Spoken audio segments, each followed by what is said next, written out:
Hello बच्चों, क्या हाल चाल। तो जैसे कि आप लोग सभी लोग जानते होंगे, है ना, अपना क्या चल रहा है, 11th केमिस्ट्री का चैप्टर 2 चल रहा है ना।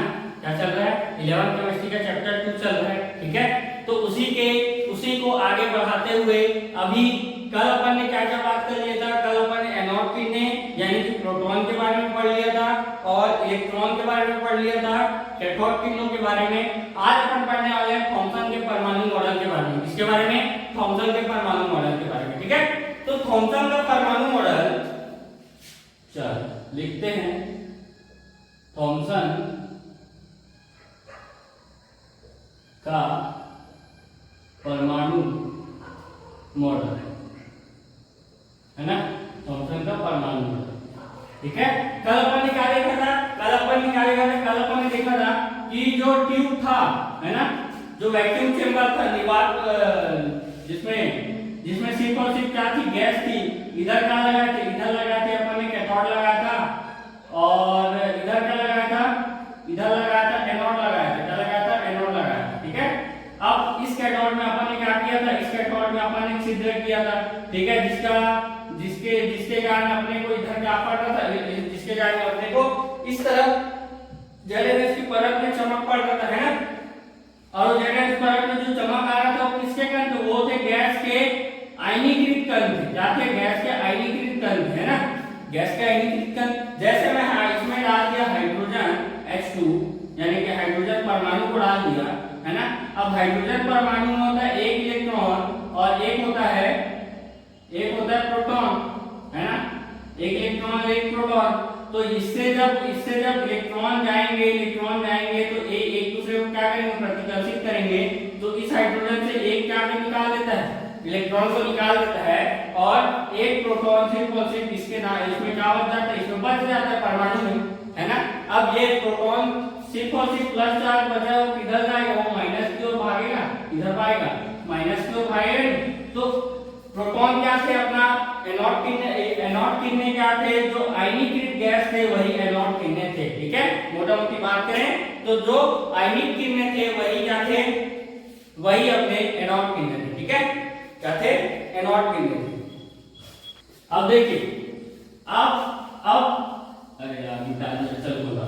अब यहाँ पास क्या था? अब यहाँ पास अपने पास आयनीकृत जो क्या थे? आयनीकृत जो गैस थे वो इधर की ओर आ रहे थे, कैथोड की ओर, ठीक है। अब ये तो पता चल गया कि हाँ, परमाणु में क्या होते हैं? प्लस आयन होते हैं, है ना। और उसी को क्या बोला जाता है? उसी को अपन क्या बोलते हैं जी? उसी को अपन बोलते हैं क्या? उसी को बोलते हैं एनोड किरणें या प्रोटॉन बोल दो, है ना, ठीक है। तो सबसे पहले क्या हुआ? अब प्रोटॉन की खोज तो हो गई, है ना, प्रोटॉन की खोज तो हो गई। लेकिन प्रोटॉन की खोज होने के बाद परमाणु में ये दोनों, ये इलेक्ट्रॉन और ये प्रोटॉन कहाँ एग्जिस्ट करता है उसके बारे में अभी तक पता नहीं चला था, है ना, उसके बारे में अभी तक पता नहीं चला था, ठीक है। तो सबसे पहले होशियारी मानने के लिए कौन आ गया? थॉमसन भैया आ गया, ठीक है। कौन आ गया?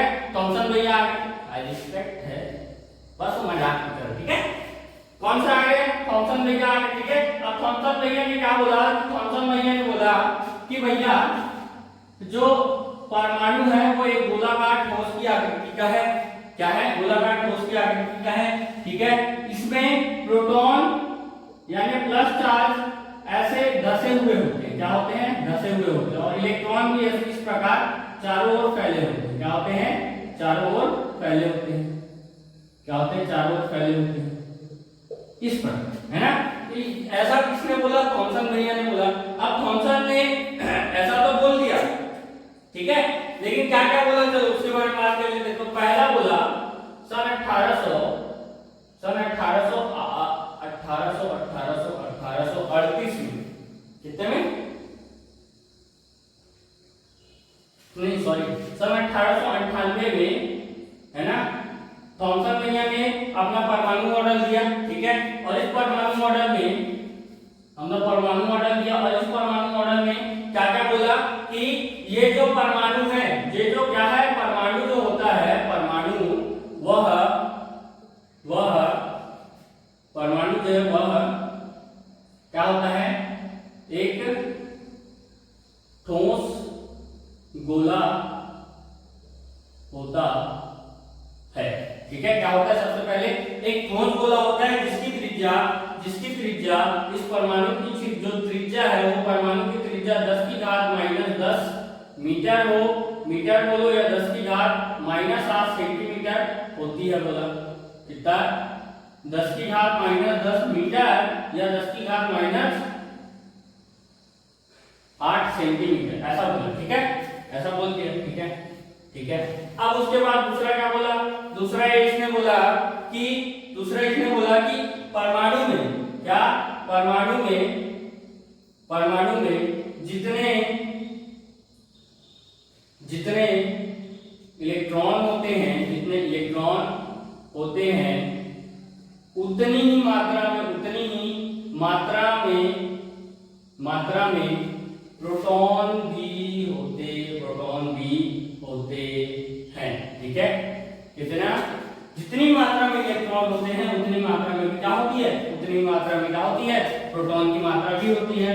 ठीक है, क्या होती है? उतनी मात्रा में प्रोटॉन की मात्रा होती है। क्यों होती है? क्योंकि अपन खुद जानते हैं कि कोई भी पदार्थ, जैसे ये डस्टर कुछ पदार्थ है, ठीक है, इसमें कोई चार्ज नहीं पाया जाता है क्या? नहीं, इसमें कोई भी चार्ज नहीं पाया जाता, जिसके कारण इसने साफ शुद्ध भाषा में बोल दिया कि जितने इलेक्ट्रॉन होते हैं उतने ही प्रोटॉन होते हैं। ठीक है, ठीक है। और इलेक्ट्रॉन का आवेश 1.6 into 10 की पावर -19 कूलम होता है और प्रोटॉन का भी आवेश 1.6 into 10 की पावर -19 कूलम भी होता है। ठीक है, बस फर्क यह है कि ये माइनस का कूलम माइनस में आ जाएगा ये चार्ज और ये प्लस में आ जाएगा। ठीक है, इसमें आ जाएगा, माइनस में आ जाएगा और ये प्लस में आ जाएगा। ठीक है, उसके बाद क्या बोला? उसके बाद ये इसने बोला इसने ये बोला कि सबसे मेन पॉइंट तो यही है ना, सबसे मेन पॉइंट यही है।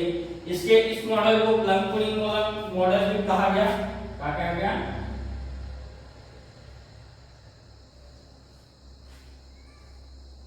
प्लम पुडिंग मॉडल क्या कहा गया? प्लम पुडिंग मॉडल भी कहा गया। ठीक है, प्लम पुडिंग मॉडल भी कहा गया यहाँ तक। ठीक है, अब देखो इतना सब हो गया। उसके बाद सभी ने वैज्ञानिकों ने पूछा इसको कि हाँ भैया चलो ऐसा है, ठीक है, ऐसा दशा हुआ है, ठीक है, मान लेते हैं, है ना। यहाँ पर लिखना भूल गया। हाँ, ये वाला पॉइंट तो लिखना भूल गया ना। चलो यहाँ पर मैं लिख रहा था कि इलेक्ट्रॉन थॉमसन के अनुसार, मेन पॉइंट है ना, मेन पॉइंट, इसको ही लिखना भूल गया। थॉमसन के अनुसार परमाणु में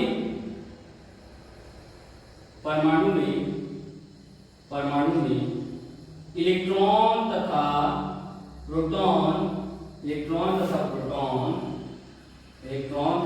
प्रोटॉन की स्थिति एक तरबूज की तरह होती है। क्या बोल दिया गया कि अगर थॉमसन के अनुसार क्या बोला गया? परमाणु में इलेक्ट्रॉन और प्रोटॉन का जो स्थिति है वो एक तरबूज की तरह। ठीक है, तरबूज की तरह कैसे है? जैसे तरबूज का ऐसे काटोगे बीच से, है ना, तो बहुत सारा भाग क्या दिखेगा? लाल लाल दिखेगा, है ना। तो उस लाल लाल भाग को क्या बोल दिया गया? प्रोटॉन बोल दिया गया। और जो बिंदु में जो बीज जो होता है बिल्कुल ऐसा होता है ना, उसको बोल दिया गया इलेक्ट्रॉन बोल दिया थॉमसन ने। ठीक है, अब सभी वैज्ञानिक लोग उसके ऊपर क्या हो गए? हावी हो गए। अरे भैया मेरे को ये बताओ कि अगर इस प्रकार से अगर कोई जमाव होगा, क्या होगा? इस प्रकार से अगर किसी परमाणु का इस प्रकार से क्या होगा? इस प्रकार से अगर स्थिति होगा इलेक्ट्रॉन और प्रोटॉन की, तो मेरे ये बताओ कि जब प्रोटॉन है और इलेक्ट्रॉन है तो ये आपस में अभिक्रिया करके न्यूट्रलाइज नहीं हो जाएंगे? क्या हो जाएंगे? न्यूट्रलाइज हो जाएंगे, है ना। एक तो शुरू में न्यूट्रलाइज हो गए, अगर न्यूट्रलाइज हो जाएंगे तो ये इसका अस्तित्व रहेगा क्या, इसका अस्तित्व नहीं रहेगा, क्या रहेगा, नहीं रहेगा, है ना, बात सही है। और इसके बहुत सारे सवाल पूछे गए जिसको ये थॉमसन नहीं बता पाया, इसी कारण अंततः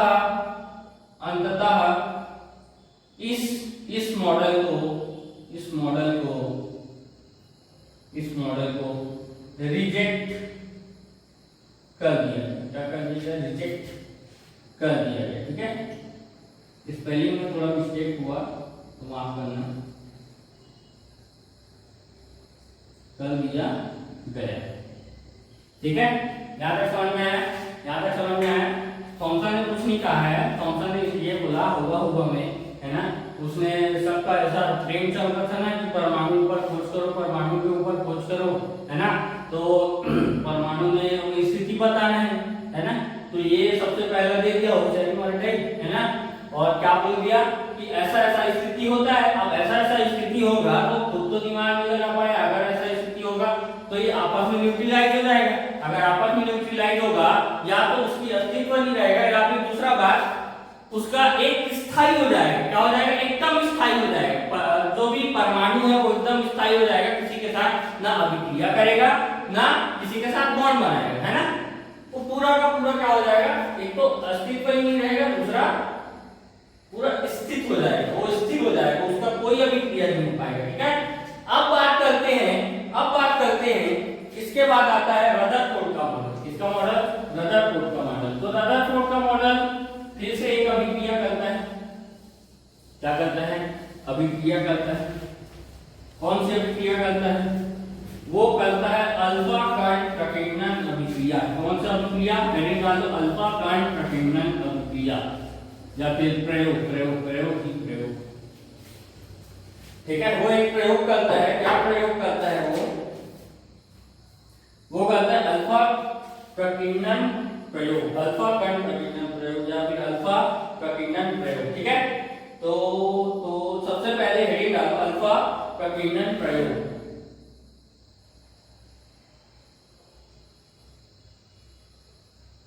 अल्फा प्रकीर्णन प्रयोग, ठीक है। इस प्रयोग में उसने क्या किया, इस प्रयोग में उसने, अब इस प्रयोग से पहले मैं एक चीज बता देता हूं कि आप जानते हो कि अल्फा कण होता है, बीटा कण होता है और गामा कण होता है, ठीक है, अल्फा बीटा और गामा होता है, ठीक है, ये होता है, मान लो, ठीक है।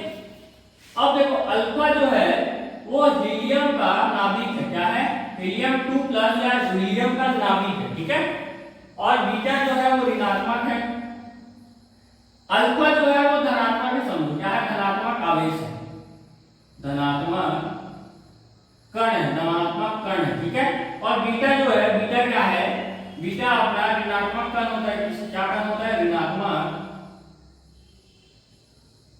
ऋणात्मक कण होता है, ठीक है। ये गामा जो होता है वो तो उदासीन होता है, बट ये ऊर्जा युक्त होता है, ठीक है, ऊर्जा युक्त होता है, इतना जान लो। इसको बस जान लो कि ये जो अल्फा कण है, अल्फा जो कण है वो हीलियम 2+ का हीलियम +2 है, ठीक है। हीलियम क्या होता है, गैस होता है, क्या होता है, गैस होता है ना। इससे 2 इलेक्ट्रॉन निकाल दो, 2 इलेक्ट्रॉन निकल गए, है ना, 2 इलेक्ट्रॉन निकल गए तो इसके पास क्या बचा, सिर्फ और सिर्फ क्या बचा, प्रोटॉन बचा, है ना, वही है बस, ठीक है, वही बस है, इतना बच जाना, ठीक है।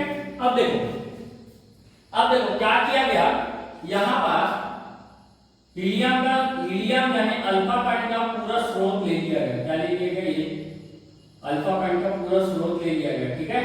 अब इस स्रोत को कहीं ना जाए ऐसा करके इसने इस लेड की बॉक्स से, लेड यानी पीबी पदार्थ है,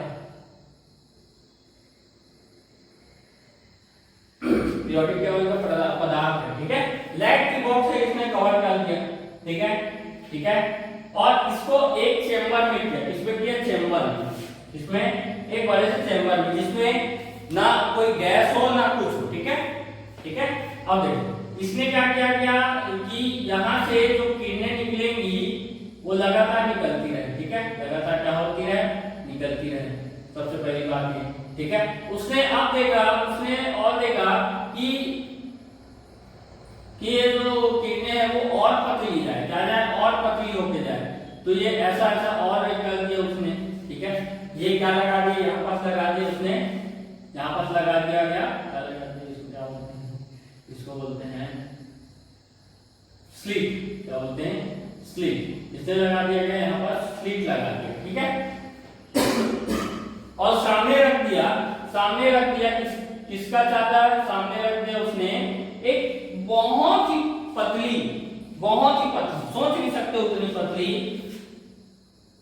सोने की परत रख दी, परत सोने की फॉइल रख दी, क्या रख दी, gold foil, gold foil, gold foil.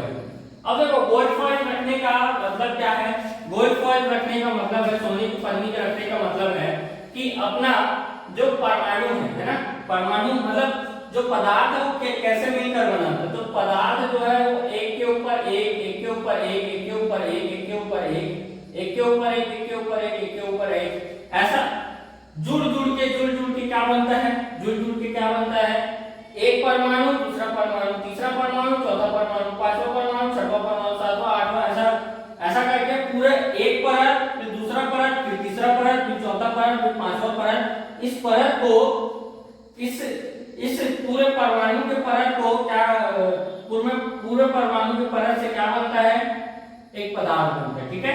इस परत के ऊपर और परत, फिर उसके बाद और परत, फिर उसके बाद और परत, फिर उसके बाद और परत, ऐसा मिलकर क्या बनता है, एक पदार्थ बनता है, ठीक है। तो उसने ये देखा कि सबसे ज्यादा आघातवर्धीयता पदार्थ कौन सा है ना, आघातवर्धीयता यानी समझते हो नहीं, जो अगर ये इतनी मोटी है ना, इसमें 4 लेयर है, इसको पीटो, खूब पीटो, तो ये एक एक लेयर की हो जाती है इस प्रकार से, है ना।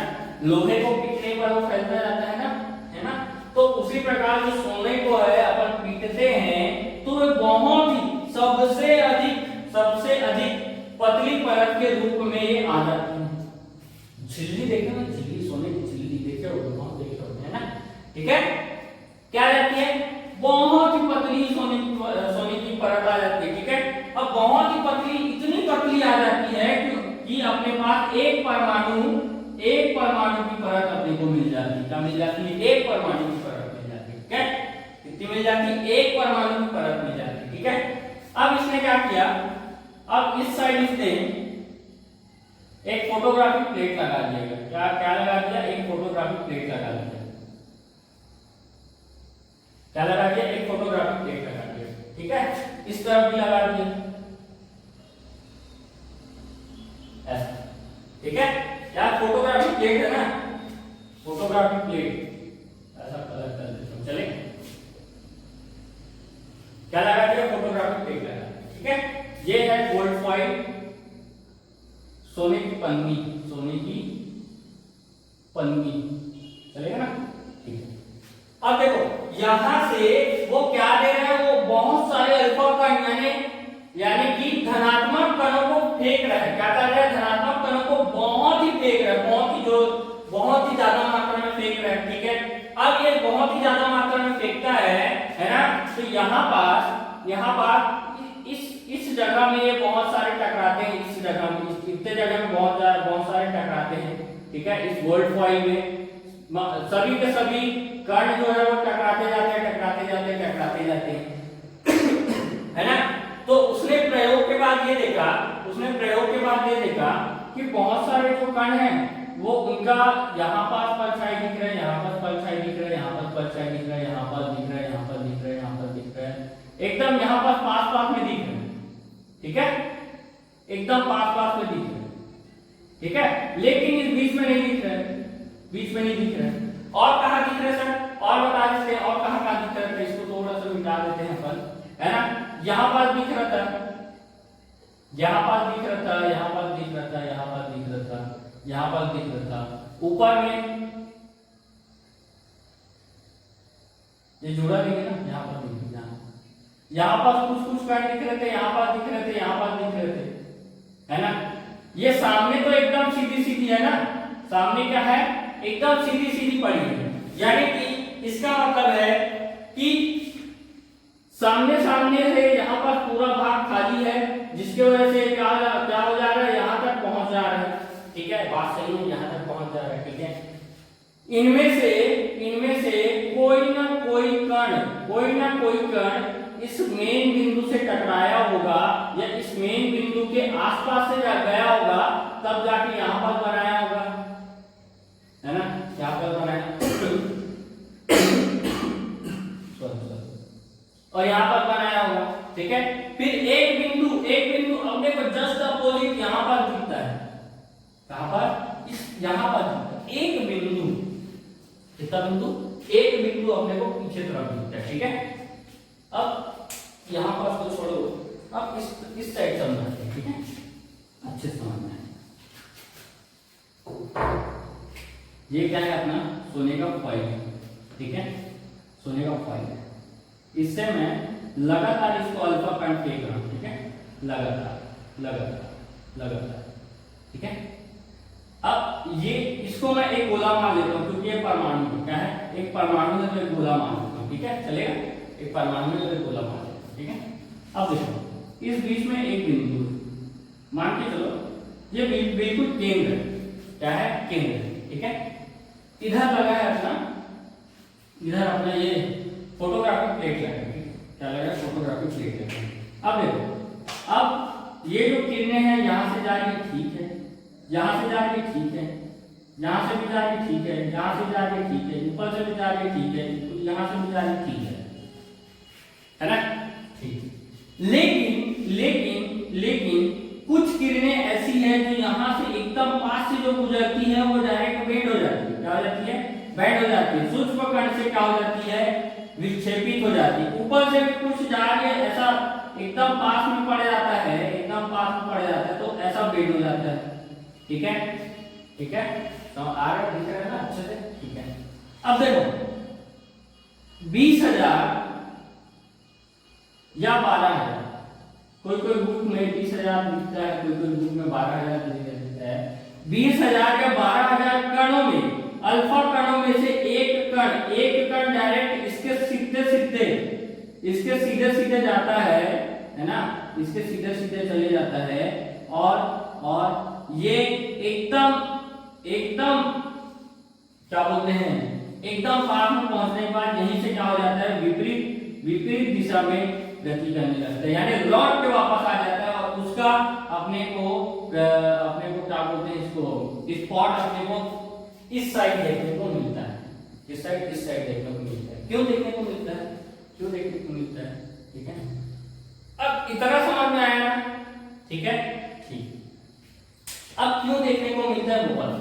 ठीक है, अब रदरफोर्ड भाई साहब ने ये सब प्रक्रिया देखने के बाद उसने कहा कि भैया जो नाभिक है, परमाणु का जो मेन केंद्र है, जिसको अपन नाभिक बोलते हैं ना, अभी के भाषा में नाभिक बोलते हैं। ठीक है, उसमें इतना ज्यादा प्लस है, इतना ज्यादा धनात्मक है कि पूछो ही मत। इतना ज्यादा धनात्मक उसमें पैदा है, मतलब उसमें संकेंद्रित है कि पूछो ही मत। ठीक है, कि उसने एक इलेक्ट्रॉन को जो अपना अल्फा कण जा रहा था, यानी धनात्मक कण जा रहा था, उसको डायरेक्ट उसने क्या कर दिया, रिपेल कर दिया, विपरीत वापस भेज दिया।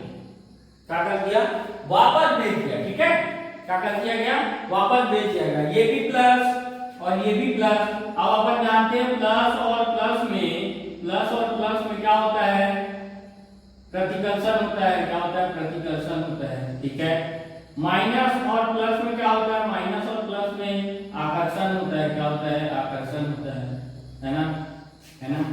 तो दोनों क्या है, ये भी धनात्मक कण है, वो धनात्मक तो नाभिक है, ये धनात्मक कण और ये धनात्मक नाभिक है ना।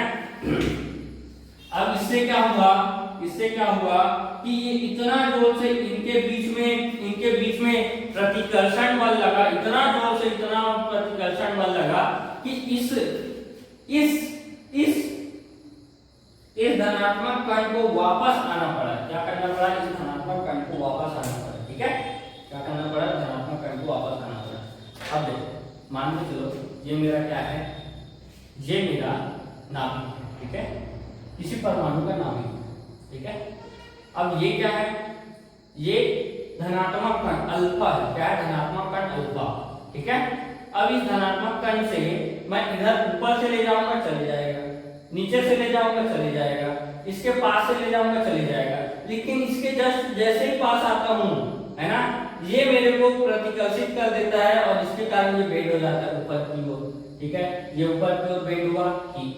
अब इसके कारण नीचे तरफ मैं इसके पास आ जाता हूं तो नीचे की ओर बेंड हो जाता हूं, इस नीचे की ओर, ठीक है। और जैसे ही इसके पास आता हूं बिल्कुल बीचों बीच आमने सामने टकराव होता है, तो ये इतना ज्यादा प्रतिकर्षण बल लगाता है, दोनों के बीच में इतना ज्यादा प्रतिकर्षण बल होता है कि ये बोलता है भाई के रहते भैया जा रहा हूं, ठीक है, क्या बोलता है, जा रहा हूं, वापस जा रहा हूं बोलता है, ठीक है। यहां तक समझ में आया। अब देखो, अब क्या पढ़ना है, अपने को पढ़ना है रदरफोर्ड का मॉडल, ठीक है। रदरफोर्ड ने क्या क्या बताया उसके बारे में पढ़ना है, ठीक है। उसके बाद इसकी कमी के बारे में पढ़ना है, क्या पढ़ना है, रदरफोर्ड भैया ने क्या क्या बताया उसके बारे में पढ़ना है, उसके बाद इसके कमियों के बारे में अपने को पढ़ना है। अगर यहाँ तक अच्छे से समझ में आ गया होगा तो आगे के टॉपिक कुछ नहीं, अगर यहाँ तक अच्छे से समझ में नहीं आया होगा तो बने रहिए, आगे समझ में आएगा, ये मेरी गारंटी, ठीक है। ठीक, मैं काम करता हूं, मैं सभी मेन पॉइंट को लिख देता हूं, ठीक है, उसके बाद वीडियो स्टार्ट करते हैं। ये अपना 6 खाने क्या है, 6 खाने इसके मेन क्या है, रदरफोर्ड के परमाणु मॉडल के तथ्य हैं, ठीक है। सबसे पहला तथ्य क्या है, परमाणु का अधिकांश भाग खाली होता है। जैसा कि आप लोग जानते हैं कि अपन ने क्या लिया था, इसका फॉइल लिया था, गोल्ड का फॉइल लिया था, ठीक है। यहां से अपन क्या दे रहे थे, यहां से अपन दे रहे थे इसको क्या, अल्फा कण दे रहे थे, तो अधिकांश अल्फा कण ऐसे ऐसे क्या हो जा रहे थे, चले जा रहे थे, है ना, चले जा रहे थे। क्यों चले जा रहे थे, अगर ये इस प्रकार यहाँ पास हर जगह प्लस होता, हर जगह प्लस होता, है ना, तो ये अल्फा कण किसी न किसी से टकरा के पहले रिपेल होते, यहाँ पास भी रिपेल होते, यहाँ पास भी होते, यहाँ पास भी होते, यहाँ पास से भी कौन ऐसा होते, ऐसा होते, है ना, होते कि नहीं होते, होते, ठीक है। लेकिन अपना अधिक से अधिक भाग क्या हो रहा है, अपना अधिक से अधिक भाग क्या हो रहा है, रिपेल नहीं हो रहा है, ये सिंपल सीधे सीधे गमन कर रही है, ठीक है। इसके बाद जो इसके पास में जा रही है वो भी रिपेल हो जा रही है, इसके पास में जा रही है वो रिपेल हो जा रही है, इसके जस्ट सामने जो जा रहा है वो क्या हो जा रहा है, पूरा का पूरा वापस हो जा रहा है ना, पूरा का पूरा क्या हो जा रहा है, वापस हो जा रहा है। इसका मतलब है, और कितना वापस हो रहा है, कितने में से कितना, 20,000 कणों में से, अल्फा कणों में से एक कण ही क्या होता है, वहां से वापस लौट के आता है। इसका मतलब वो प्रतिकर्षित करता है, ठीक है। इसका मतलब परमाणु का अधिकांश भाग खाली है ना, क्योंकि केंद्र पे नाभिक है, क्या है, केंद्र पे सारे प्रोटॉन स्थित हैं, केंद्र पे क्या है, सारे प्रोटॉन स्थित हैं, इसी कारण अधिकांश भाग खाली है, ठीक है। दूसरा पॉइंट क्या लिखा गया है कि परमाणु का अधिकांश भाग उसके केंद्र में संघनित होता है ना, संघनित होता है, तथा द्रव्यमान भी ऐसा लिखते हैं, है ना। या परमाणु का अधिकांश भाग नहीं, यहाँ पर भाग नहीं आएगा, यहाँ पर आएगा द्रव्यमान, अधिकांश द्रव्यमान, मेरे से गलती हो गई, सॉरी, ठीक है। परमाणु का अधिकांश द्रव्यमान उसके केंद्र में संगठित होता है, केंद्र में संगठित होता है का मतलब क्या है। अब देखो मैं क्या बोला, ये परमाणु है, ठीक है, ये परमाणु है, ठीक है, इसके केंद्र पर सारे प्रोटॉन स्थित हैं, क्या है, इसके केंद्र पर सारे प्रोटॉन स्थित हैं, ठीक है। और पिछले लेक्चर में अपन ने बता दिया है कि एक प्रोटॉन का भार बराबर होता है 1837 इलेक्ट्रॉन के, यानी कि अपन एक प्रोटॉन लेंगे और उसके बराबर में उसके सामने अपन 1837 इलेक्ट्रॉन भी रख देंगे ना, तब जाके क्या होगा, वेट इक्वल होगा, उनका भार क्या होगा, इक्वल होगा, है ना। तो केंद्र में जितने प्रोटॉन हैं और बाहर में जितने इलेक्ट्रॉन हैं, इलेक्ट्रॉन को तो अपन नगण्य मान देते हैं, क्या कर देते हैं, नगण्य मान लेते हैं और सिर्फ किसका भार नापते हैं, तो सिर्फ और सिर्फ प्रोटॉन का यानी नाभिक का भार नापते हैं। किसका भार नापते हैं, नाभिक का भार नापते हैं। इसी कारण बोला गया है कि परमाणु का अधिकांश भार, अधिकांश द्रव्यमान उसके केंद्र में संगठित होता है। ठीक है। तीसरा क्या बोल रहा है कि अलग अलग परमाणुओं में अलग अलग नाभिक का कुल आवेश अलग अलग होता है। क्या होता है, अलग अलग होता है, अलग अलग होता है। अब अलग अलग कैसे होता है, जैसे मैं बोला यहाँ पर नाइट्रोजन, क्या बोलते हैं, नाइट्रोजन का परमाणु लिया तो नाइट्रोजन में कितने कितने होते हैं, 7 इलेक्ट्रॉन होते हैं और 7 इलेक्ट्रॉन के बराबर में 7 प्रोटॉन ही होंगे, होंगे कि नहीं होंगे, होंगे कि नहीं होंगे। ठीक है।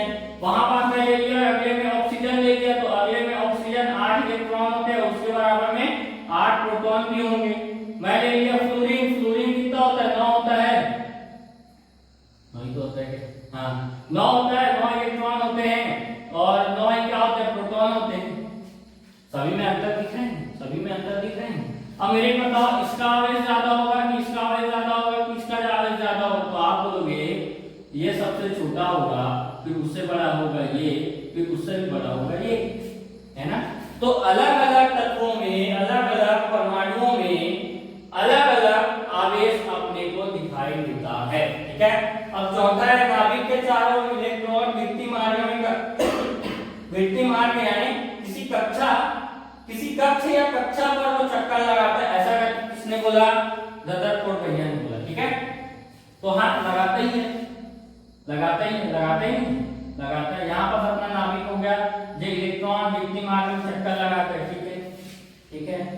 लेकिन किस तरह लगाता है वो नहीं बता रहा है, तो उसके बारे में भी आगे बात करेंगे। और इसने एक बहुत ही अच्छी चीज बताई, क्या अच्छी चीज बताई कि नाभिक की त्रिज्या जो है वो 10 की घात -15 सेंटीमीटर होता है। क्या होता है, सेंटीमीटर नहीं मीटर होता है। कितना होता है, मीटर होता है।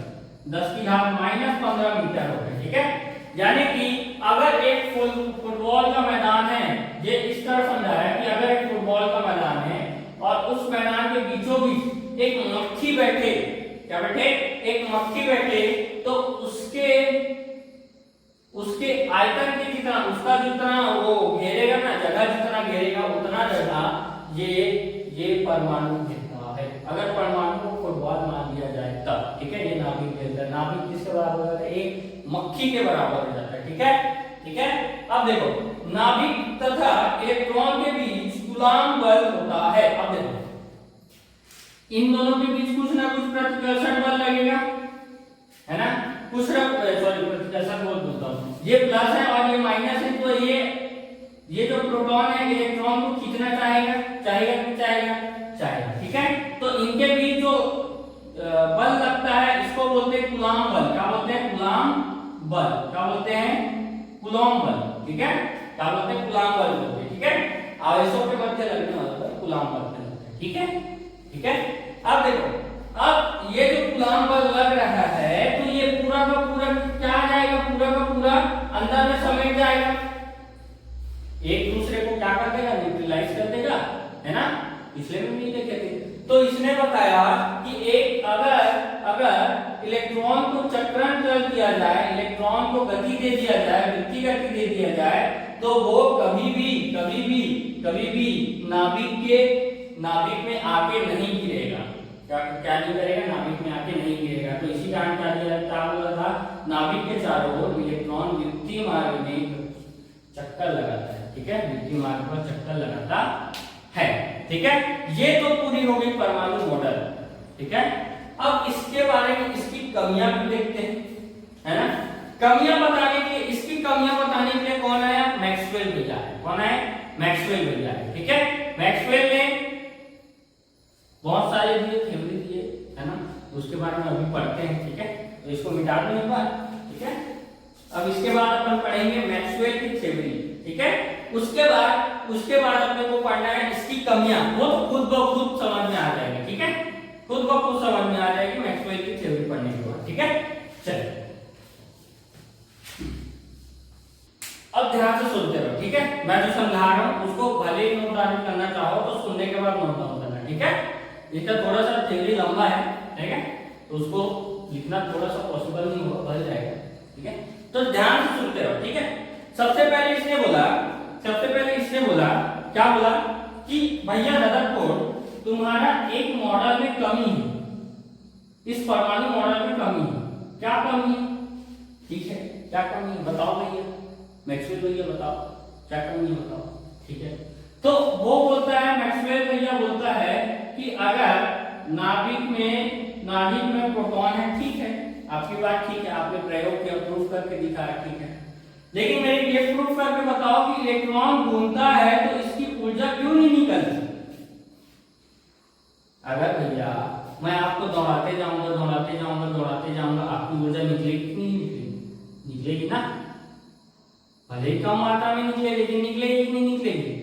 एक दिन थक हार के मर तो जाओगे, रोज दौड़ाते रहूंगा तो है ना, इसको कुछ खाना है ना कुछ पीना है ना। ये घूमते जा रहा है, अगर घूमते जा रहा है और नाभिक से नहीं टकरा रहा है, इसका मतलब है ये कुछ ना कुछ ऊर्जा उत्सर्जित कर रही है ना।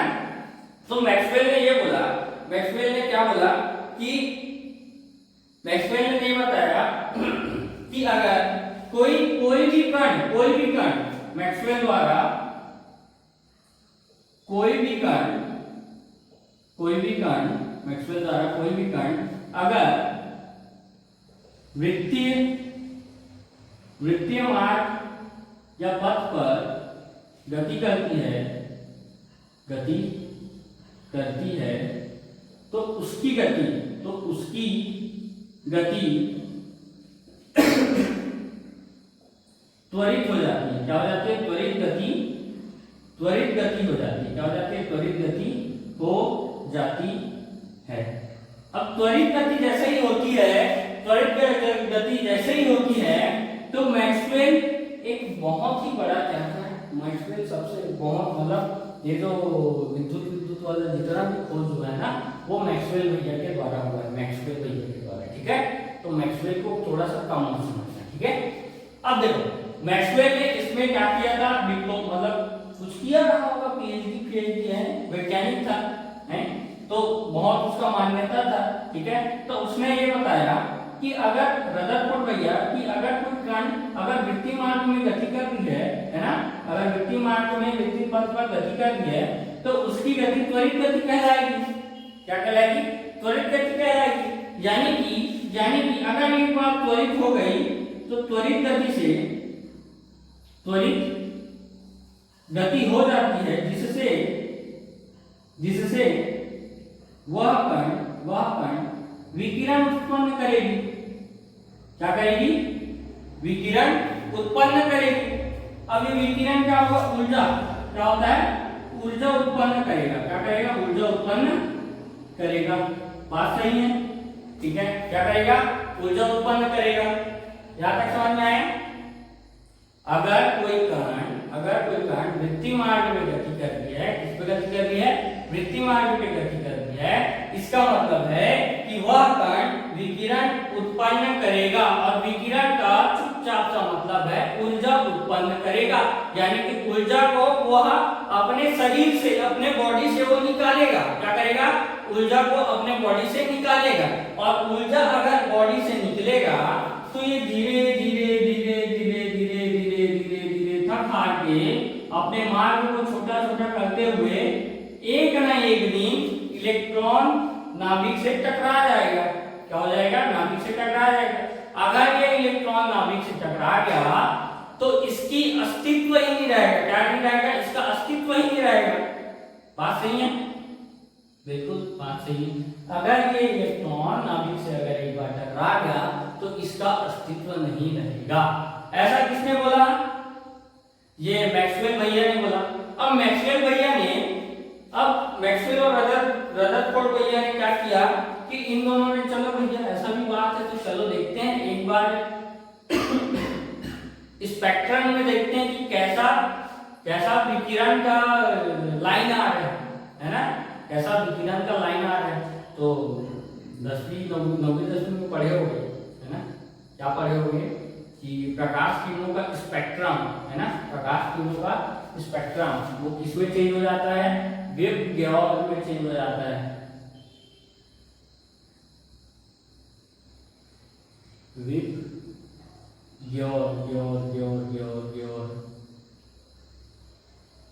विबग्योर में चेंज हो जाता है ना, है ना।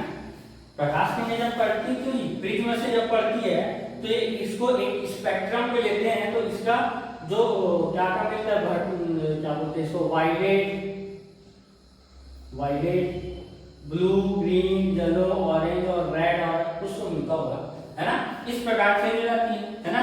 उसी प्रकार जो स्पेक्ट्रम पे इसमें यूज किया गया था, उसी प्रकार अगर इससे ऊर्जा निकल रही है, अगर इससे ऊर्जा निकल रही है ना, अगर इससे ऊर्जा निकलती जा रही है, तो यहाँ पर अपन एक स्पेक्ट्रम प्लेट लगा देते हैं। क्या लगा देते हैं? स्पेक्ट्रम प्लेट लगा देते हैं। अगर ये लगातार ऊर्जा उत्सर्जित कर रही है, तो इसका जो स्पेक्ट्रम है वो इस प्रकार एकदम सतत दिखाई पड़ना चाहिए, ठीक है, पूरे में ना एकदम सतत दिखाई पड़ना चाहिए। ऐसा किसने बोला? मैक्सवेल भैया ने बोला, ठीक है, एकदम सतत दिखाई देना चाहिए। तो रदरफोर्ड भैया ने बोला कि चलो ना भैया ट्राई करके देखते हैं, है ना, क्या पता और कुछ निकल जाए, ठीक है। तो मैक्सवेल ने ट्राई किया, मैक्सवेल और रदरफोर्ड ने ट्राई किया, ठीक है। तो ये जो निकल रहा था इलेक्ट्रॉन से जो स्पेक्ट्रम अपने को प्राप्त हुआ, वो स्पेक्ट्रम अपने को असतत प्राप्त हुआ। क्या हुआ? असतत स्पेक्ट्रम प्राप्त हुआ, ठीक है। यानी कि ये जो ऊर्जा उत्सर्जित कर रही थी या विकिरण उत्पन्न कर रही थी, है ना, उसका मतलब ये है कि ये अपना मनचाहा तरीके से ऊर्जा उत्सर्जित कर रही थी। कभी उसका दिल किया तो ऊर्जा उत्सर्जित कर, कभी नहीं किया तो नहीं किया, फिर उसके बाद मन कर दिया तो ऊर्जा उत्सर्जित कर दी, है ना, विकिरण उत्पन्न कर दी, है ना। लेकिन होना क्या चाहिए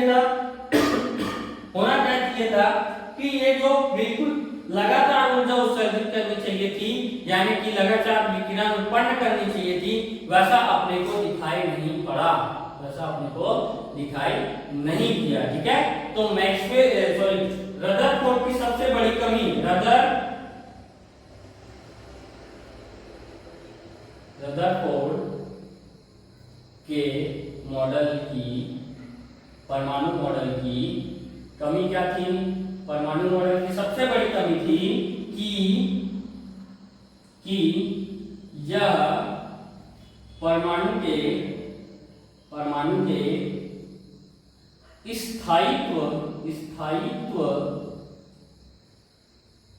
स्थायित्व की व्याख्या नहीं कर सका, ठीक है। ये रदरफोर्ड जो भाई साहब हैं, वो परमाणु के स्थायित्व की व्याख्या नहीं कर सकते, ठीक है। अब आगे क्या करना है? आगे अपने को पढ़ना है बोर का मॉडल। क्या पढ़ना है? बोर का मॉडल, ठीक है। तो बोर के मॉडल को अपन कल पढ़ेंगे, ठीक है, और बिल्कुल नए तरीके से पढ़ेंगे, ठीक है। तो एक बार इसको रिपीट, अगर समझ में नहीं आया होगा तो एक बार वीडियो को रिपीट कर देना, ठीक है। बिल्कुल आज सभी चीज को एकदम बरोबर पैटर्न में दिखाया हूं, है ना। जैसे यहाँ पर टॉपिक लिखा दिया रदरफोर्ड की कमी, है ना, तो रदरफोर्ड की कमी में ये लिखना सबसे बड़ी बात, है ना। उसके बाद मैक्सवेल की थ्योरी भी लिखा दिया कि ये थ्योरी बोला उसने, ये, है ना, ठीक है। ठीक है, तो आज की इस वीडियो का यहीं पर अंत करते हैं, और वीडियो अच्छी लगे तो दबा के लाइक करो, शेयर करो और सब्सक्राइब करो, ठीक है। कल मिलते हैं। जय हिंद, जय भारत, जय